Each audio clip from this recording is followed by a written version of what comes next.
সবাইকে আমার যথাযোগ্য স্থানে সম্মান জানিয়ে এবং ছেলেদের আমার স্নেহ আদর জানিয়ে আমি সবাইকে একটু বলছি। আমার আগে সবাই খুব ভালোভাবে বলে গেছে, কিন্তু আমি আরেকটু স্মরণ করিয়ে দেওয়ার জন্য বলছি যে আমাদের ভারত স্বাধীন হয়েছিল 1947 সালে 15ই আগস্ট। কিন্তু সেই ভারত স্বাধীন হওয়ার পরে যখন স্বাধীন হওয়ার পরে যারা এটা যারা দেশটা চালানোর জন্য তার জন্য একটা সংবিধান রচনা হয়েছিল, কিন্তু সেটা হয়েছিল 1949 সালে 1949 সালে সেটা 26শে নভেম্বর সেটা হয়, কিন্তু এটাকে পালন করা হয় 1950 সালে 26শে জানুয়ারি এবং তার থেকেই আমরা এই প্রজাতন্ত্র দিবস 26শে জানুয়ারি পালন করি। এখন 74তম দিবস হয়েছে এবং আমরা সেইভাবে প্রত্যেক বছর পালন করি, এইভাবে আমরা পালন করে যাবো, এইগুলো আমার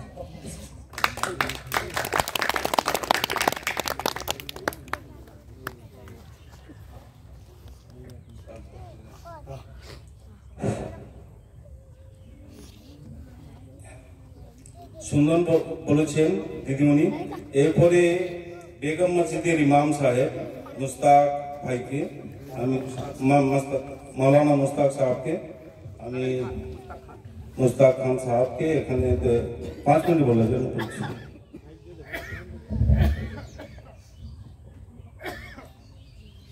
अस्सलामु अलैकुम रहमतुल्लाहि व बरकातुहू।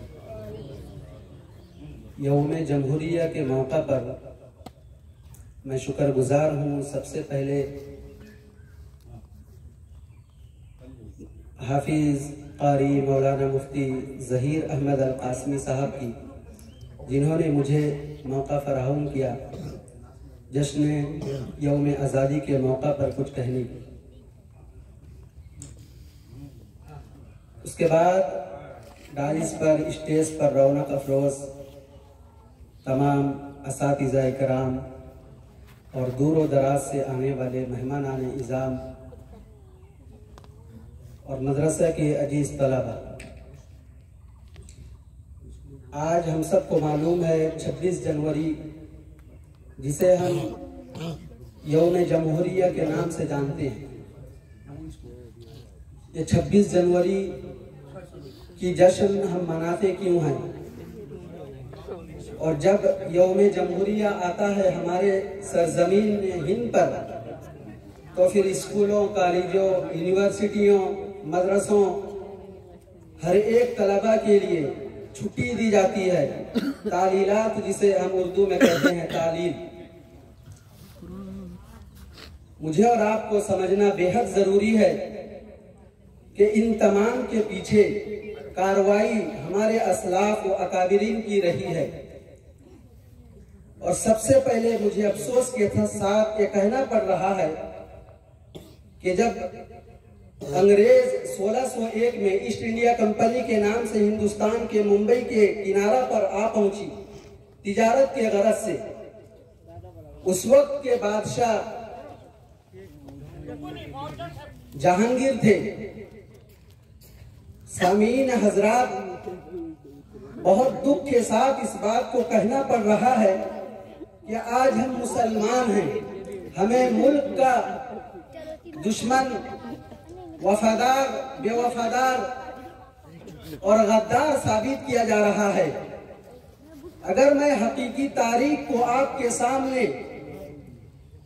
इन चंद मिनट के अंदर बयान करता चलूं तो आपका रोशन जहन जो है वो ख्याल आता जाएगा कि जब हिंदुस्तान के अंदर 1701 में अंग्रेज इस बात का दावा किया था कि खल्क खुदा की है, मुल्क बादशाह की है और हुक्म ईस्ट इंडिया कंपनी की है, तो याद रखो इस बात को कहने से मेरे आंखों की अश्क बहार आती है आज हम मुसलमान हैं, लेकिन हकीकी तारीख हमें पता नहीं। इस बात को सुनकर हिंदुस्तान के सरजमीन के अवाम व खवास, हर अकलियत और अक्सरियत बेचैन हो गए थे, लेकिन किसी के अंदर इतनी ताकत नहीं थी कि उनके खिलाफ आवाज को बुलंद करे और हिंदुस्तान के सरजमीन को आजाद करने के लिए एक नाराए तकबीर की आवाज को बुलंद करने वाला उस वक्त के जमाना में सबसे पहले बड़े आलिम के अंदर शाह अब्दुल अजीज रहमतुल्लाह अलैह, जो दहलवी रहमतुल्लाह अलैह के खानदान से थे, उन्होंने आवाज उठाया था कि हिंदुस्तान को आजाद करना मेरे लिए, आपके लिए, जमहूरियत के लिए, हर एक के लिए, अवाम और खवास के लिए, फकीर और गरीब के लिए, अमीर और बादशाह के लिए, वजीर और अमीर तमाम के लिए, गारे काले और गोरों के लिए आजाद हिंद का जरूरी है। अगर इस परचम को लहराना था तो फिर मेरे भाइयों शाह अब्दुल अजीज रहमतुल्लाह अलैह ने चमकाया था। उस वक्त उनको तरह तरह की मसाइब का शिकार होना था। उसके बाद शाह अब्दुल अजीज रहमतुल्लाह अलैह ने अपने 2 शागिर्दों को तैयार किया, शहीद अहमद शहीद रहमतुल्लाह अलैह और शाह इस्माइल रहमतुल्लाह अलैह, इन दोनों को तैयार किया था और इन दोनों ने हिंदुस्तान के जगह जगहों पर सफर तय किया था और जाकर हर एक खवास के अंदर, अवाम के अंदर इस बात का सबूत पेश किया था कि हिंदुस्तान को आजाद कराना हम पर, आप पर जरूरी हो गया है। शाह अब्दुल अजीज अलैहि रहमा शहीद हो चुके थे, लेकिन मेरे भाइयों, बुजुर्गों, दोस्तों, जो अंगारा, जो शोला भड़का कर गए थे, उनके दिलो दिमाग पर वो गहरा था। उन्होंने आसाम से बिहार तक, बिहार से पटना तक, जहां पर दरियाओं का सफर आता था, कश्ती के जरिए सफर करते थे, जहां पर जंगल के सफर आता था, वहां पर जंगल के सफर को आर पार करके इस शोला को भड़का दिया कि हिंदुस्तान को आजाद कराना है। खैर, मैं इस बात पर, इस मौका पर इतनी बात कहना चाहूंगा कि आज हम मुसलमान हैं, लेकिन हकीकी तारीख हमें मालूम नहीं। हमें हमारे स्कूलों में, कॉलेजों में, यूनिवर्सिटियों में ये सिखाया जाता है और हकीकी तारीख को फरामोश कर दिया गया है।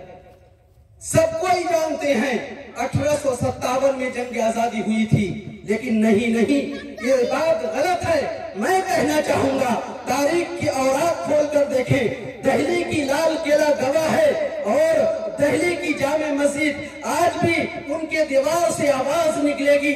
1831 तक 1601 से जो जंग आजादी की गहरा मकाम हासिल था, उसमें तमाम के तमाम मुसलमान थे।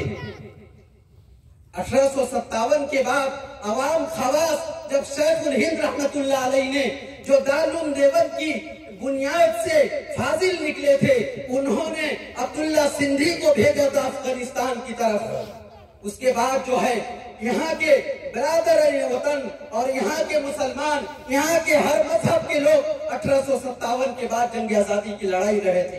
मेरे भाइयों, बुजुर्गों, दोस्तों, लेकिन तारीख शाहिद है, सबसे पहले अगर आजादी के मौका पर अहम किरदार नुमाया उनका था, सबसे पहली चीज वो है कि मुसलमान थे। उन मुसलमानों में सबसे पहला अहम किरदार जिनका था वो उलमाए देवबंद का था, यही दाढ़ी टोपी वालों का था, यही मदारिस के तलबाओं का था। मेरे भाइयों, तारीख गवाह है, दिल्ली के चांदनी चौक से लेकर देवबंद तक, और तारीख ये भी कहती है दिल्ली के लाल किला से जामे मस्जिद तक कोई ऐसा दरख्त बाकी नहीं था जिसमें उलमा की गर्दन न लटकी हो।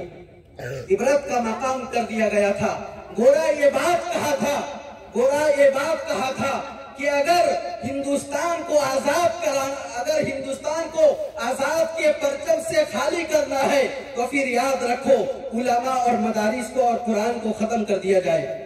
खैर, उसके बाद 1847 में जो है, 1947 में जो है, ये हिंदुस्तान आजाद हो गया।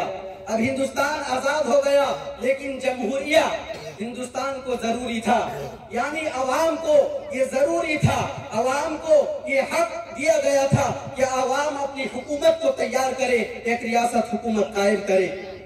उसके बाद 3 साल यहाँ तक के 1949 तक जो है डॉक्टर अंबेडकर के ज़ेरे सदारत आइन को लागू किया गया, यानी मुकम्मल किया गया। लिखा किताबत के हिसाब से जो है आइन मुकम्मल हो गया और 1950 में जो है हिंदुस्तान के अंदर इस आइन को नाफिज किया गया, हर एक को बराबरी का हक दिया गया।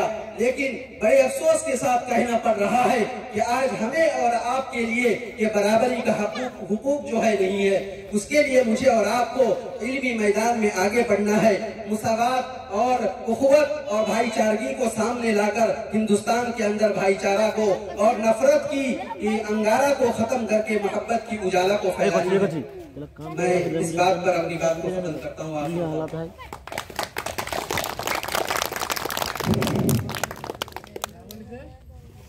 I have no language to praise my dear Maulana Sahib.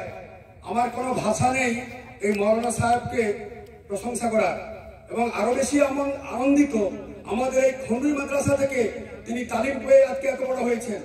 তিনি উইদাউট হেজিটেশন মানে নির্দ্বিধায় স্বীকার করেন খন্ডুই মাদ্রাসা থেকে মসজিদে প্রথম হয়েছিল কারি আব্বাস সাহেব এবং হাজি এমদাদুল বাবু, যিনি ইংরেজি পড়িয়েছিলেন। আমি আজকে প্রস্তাব দিয়ে দেবো এই মাদ্রাসাতে যেন ইংরেজি শিক্ষা দেওয়া হয়। এখানকার যে আশ্রমিক দেওয়া হচ্ছে, আমি খুবই আনন্দিত, আলহামদুলিল্লাহ, আমি দারুণ আনন্দিত। যাই হোক, আমি সময় নষ্ট করবো না, পরবর্তী বক্তা আমার মনে হয় ইনার পরে আর আমার বক্তব্য দেওয়ার প্রয়োজন নেই, তবু আমি দেব এর খাতিরে, এই অনুষ্ঠানের খাতিরে, যেহেতু এখানে আমাদের নন মুসলিম ভাইরা শুনছেন, তাদেরও জানা উচিত। আসসালামু আলাইকুম।